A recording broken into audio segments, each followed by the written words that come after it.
kitchen. Can you guess why are we here today?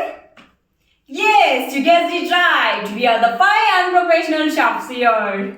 Gonna hold you for 10 minutes. Enjoy! ಎಲ್ಲರಿಗೂ ನಾಗರ ಪಂಚಮಿ ಹಬ್ಬದ ಶುಭಾಶಯಗಳು. ಈ ದಿನ ನಾವು ಪಾಯಸ ಮಾಡ್ತಿದ್ದೀವಿ, ಅದರಲ್ಲೂ ಗಸಗಸೆ ಪಾಯಸ. ಈ ರೆಸಿಪಿ ನಿಮಗೂ ಗೊತ್ತಾಗಬೇಕಾ? ಬನ್ನಿ ಹೇಗೆ ಮಾಡೋದಂತ ನೋಡೋಣ. ಇದು ತುಂಬ ಸಿಂಪಲ್ ರೆಸಿಪಿ, ಈಸಿಯಾಗಿ ಮಾಡ್ಕೋಬೋದು. ನಾವು 3 ಮೆಂಬರ್ಸ್ಗೆ ಆಗೋ ಥರ ಕ್ವಾಂಟಿಟಿ ತೊಗೊಂಡಿದ್ದೀವಿ. ಇದಕ್ಕೆ ಬೇಕಾಗಿರೋ ಐಟಮ್ಸ್ 3 ಸ್ಪೂನ್ಸ್ ಆಫ್ ಗಸಗಸೆ, 1 bowl of coconut, 4 spoons of ಬೆಲ್ಲ. ನಾವು ಆರ್ಗ್ಯಾನಿಕ್ ಬೆಲ್ಲ ತೊಗೊಂಡಿದ್ದೀವಿ because health is more important. And 2 ಏಲಕ್ಕಿ ತೊಗೊಂಡಿದ್ದೀವಿ for the flavour.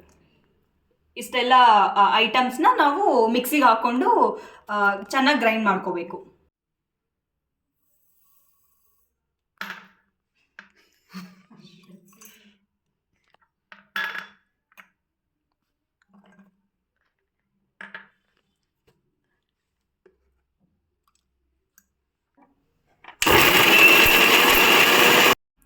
Next procedure, water boil ಆಗಕ್ಕೆ ಇಟ್ಕೋಬೇಕು.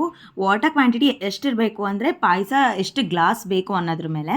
ಅದಾದಮೇಲೆ 1 ಸ್ಪೂನ್ ಆಫ್ ಗೀ ಆ್ಯಡ್ ಮಾಡಬೇಕು ಈ ಬಾಯ್ಲ್ ಆಗ್ತಿರೋ ವಾಟರ್ಗೆ. ಇದು ಕರ್ಗದ ಮೇಲೆ 2 ಸ್ಪೂನ್ ಆಫ್ ಅಕ್ಕಿ ಹಿಟ್ಟು ತೊಗೋಬೇಕು. ಅದನ್ನ ವಾಟರಲ್ಲಿ ಈ ಕನ್ಸಿಸ್ಟೆನ್ಸಿ ಬರೋವರೆಗೂ ಕಲಿಸ್ಕೊಳ್ಳಿ. ಅದಾದಮೇಲೆ ಈ ಬಾಯ್ಲ್ ಆಗ್ತಿರೋ ವಾಟರ್ಗೆ ಮಿಕ್ಸ್ ಮಾಡಿ. ಇದಾದಮೇಲೆ ಗ್ರೈಂಡ್ ಮಾಡ್ಕೊಂಡಿರೋ ಪೇಸ್ಟ್ನ ಇದಕ್ಕೆ ಆ್ಯಡ್ ಮಾಡಬೇಕು.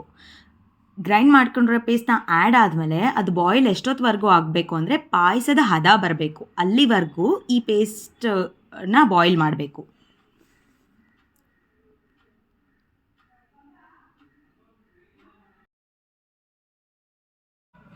Now it's ready to eat. Enjoy!